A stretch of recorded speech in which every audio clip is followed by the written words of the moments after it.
Assalamualaikum warahmatullahi wabarakatuh. Pada kesempatan ini saya akan mempresentasikan tentang sistem kardiovaskuler yang makalah PowerPoint ini disusun oleh Muhammad Tulaikan dan Umi Marhusna. Pengertian sistem kardiovaskuler. Sistem kardiovaskuler adalah kumpulan organ yang bekerja sama untuk melakukan fungsi transportasi dalam tubuh manusia. Sistem ini bertanggung jawab untuk mentransportasikan darah yang mengandung nutrisi, bahan sisa metabolisme, hormon, zat kekebalan tubuh, dan zat lain ke seluruh tubuh, sehingga tiap bagian tubuh akan mendapatkan nutrisi dan dapat membuang sisa metabolismenya ke dalam darah. Berikut gambar organ peredaran darah manusia, terdiri dari jantung, pembuluh darah, dan darah. Komponen sistem kardiovaskuler. Sistem kardiovaskuler terdiri atas organ jantung dan pembuluh darah. Fungsi sistem ini dapat dianalogikan dengan sistem pengairan di rumah tangga, di mana organ jantung berperan sebagai pompa dan pembuluh darah berperan sebagai saluran atau pipanya.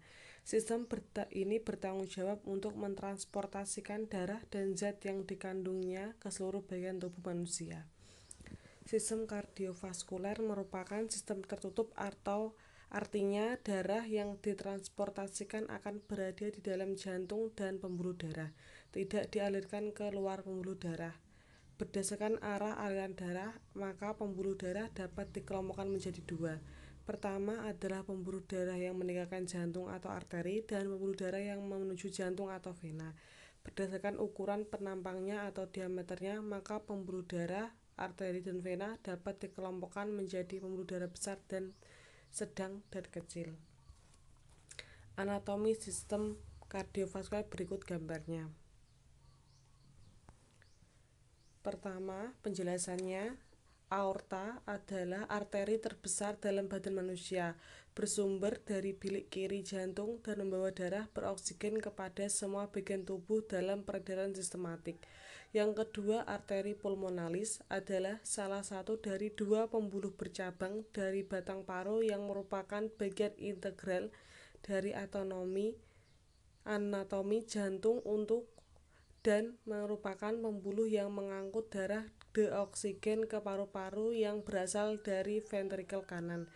Ketiga, vena cava adalah vena utama dalam tubuh yang membawa darah yang banyak mengandung karbon dioksida dari kepala dan anggota tubuh bawah ke serambi kanan.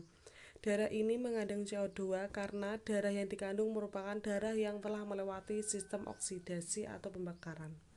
Yang keempat, vena pulmonalis adalah vena yang membawa darah kaya oksigen dari paru-paru jantung, tepatnya di atrium kiri. Ukurannya lebih kecil dari vena cava dan terdiri dari vena pulmonalis kanan dan vena pulmonalis kiri. Fungsi vena pulmonalis adalah untuk membawa darah kaya oksigen kembali ke jantung untuk kemudian diedarkan ke seluruh tubuh. Yang kelima, atrium kanan menerima dari vena darah rendah oksigen dan tinggi karbon dioksida. Darah ini akan dipindahkan ke ruang kanan bawah atau ventrikel dan dipompa ke paru-paru. Ventrikel kiri adalah salah satu dari 4 bilik jantung. Hal ini terletak di bagian kiri bawah jantung di bawah atrium kiri, dipisahkan oleh katum mitral. Paling tebal dari semua bilik, ventrikel kiri memompa darah beroksigen ke jaringan seluruh tubuh. Setelah mengalir ke atrium kiri dan melalui katup mitral, darah memasuki ventrikel kiri sebelum dipompa keluar melalui katup aorta ke dalam arkus aorta dan selanjutnya ke seluruh tubuh. Yang ketujuh, katup aorta adalah pintu utama jantung antara ventrikel kiri dan aorta. Katup aorta dapat dipengaruhi oleh berbagai masalah yang membuat katup bocor atau sebagian tertutup. Yang kedelapan, vena cava inferior atau pembuluh balik besar bawah adalah pembuluh darah yang menerima darah dari badan dan kedua kaki. Darah yang dibawa oleh pembuluh darah jenis ini mengandung banyak CO2. Yang kesembilan, atrium kiri berfungsi sebagai wadah untuk darah yang berasal dari paru-paru dan pompa untuk memberikan darah ke bagian lain dari jantung. Menurut Henlin, darah yang kaya oksigen dari paru-paru masuk ke atrium kiri melalui vena paru. Atrium kiri adalah salah satu dari 4 ruang jantung dan ditemukan di posisi posterior kiri, kata Henlin, memiliki dinding sedikit lebih tebal dari atrium kanan. Berikut gambar proses peredaran darah. Fisiologi sistem kardiovaskuler. Pembuluh nadi atau arteri. Pembuluh nadi atau arteri adalah pembuluh darah berotot yang membawa darah dari jantung. Fungsi ini bertolak belakang dengan fungsi pembuluh balik yang membawa darah menuju jantung. Sistem sirkulasi sangat penting dalam mempertahankan hidup. Fungsi utamanya adalah menghantarkan oksigen dan nutrisi ke semua sel, serta mengangkut zat buangan seperti karbon dioksida. Berikut gambar pembuluh nadi atau arteri.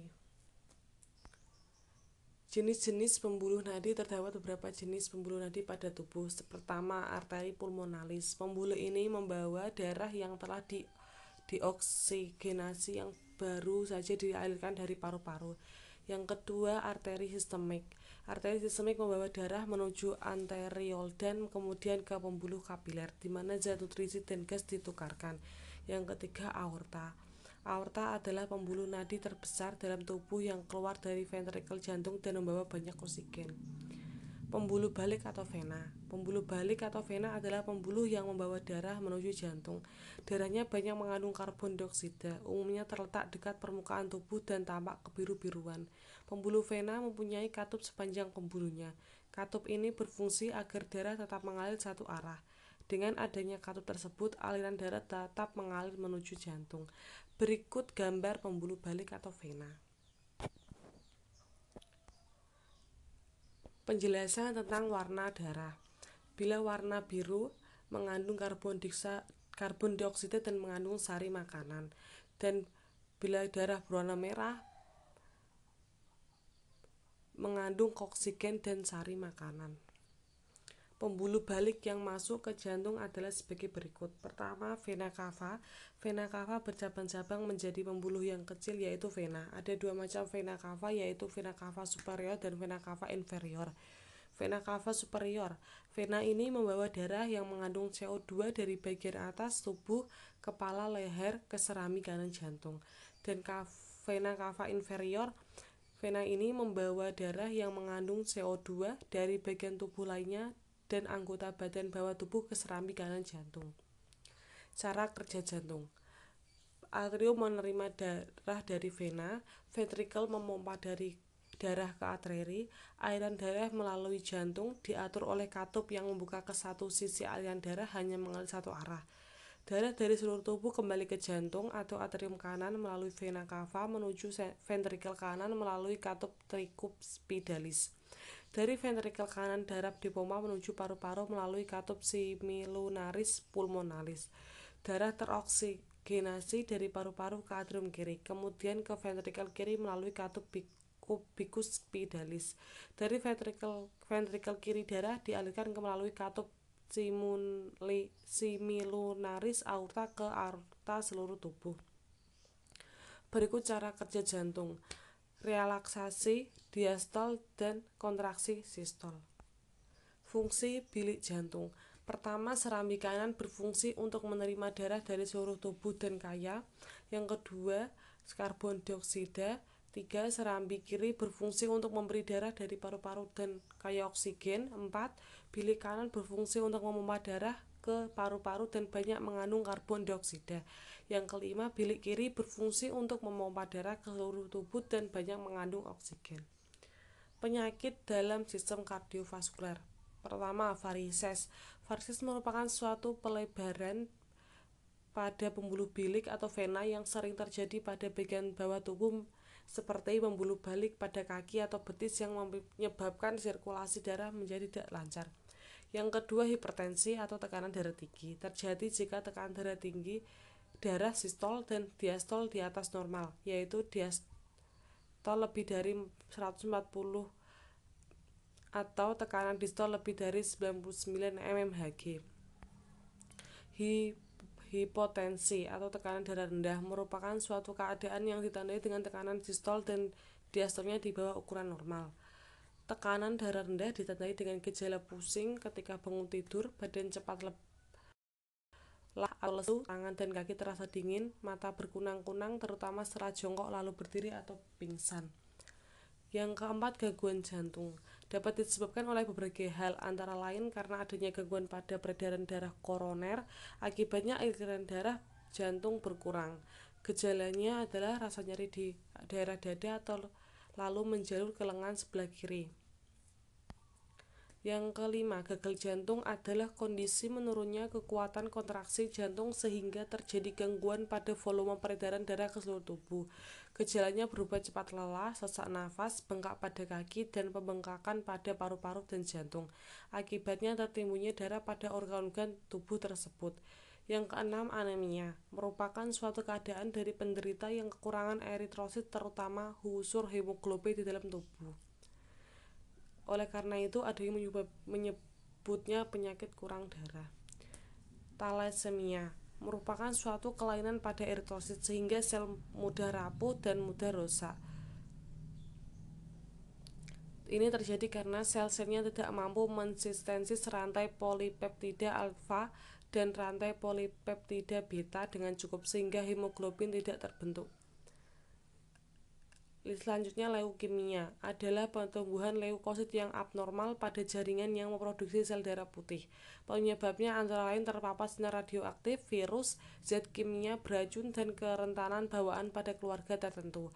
Gejalanya dapat berupa anemia, berkurangnya trombosit, sehingga penderita menjadi pucat, lesu, kulit mudah memar bila terbentur, pendarahan hidung, berat badan turun, sering demam, dan berkeringat pada malam hari. Selanjutnya, polisetemia merupakan suatu keadaan kelebihan produksi eritrosit dalam tubuh seseorang. Darah penderita menjadi kental sehingga memperlambat aliran darah di dalam pembuluh darah atau dapat juga membentuk gumpalan di dalam darah. Selanjutnya, hemofilia merupakan penyakit keturunan dengan gejala pendarahan yang sukar dihentikan. Sebanyak 85% dari penyakit ini disebabkan oleh defisiensi faktor 8, sehingga jenis hemofilia ini disebut hemofilia A atau hemofilia klasik. Selanjutnya, trombositopenia. Kelainan ini ditandai dengan sedikitnya jumlah trombosit di dalam sistem peredaran darah. Penderita trombositopenia cenderung mengalami pendarahan seperti halnya pada hemofilia. Sekian presentasi yang dapat saya sampaikan. Wassalamualaikum warahmatullahi wabarakatuh.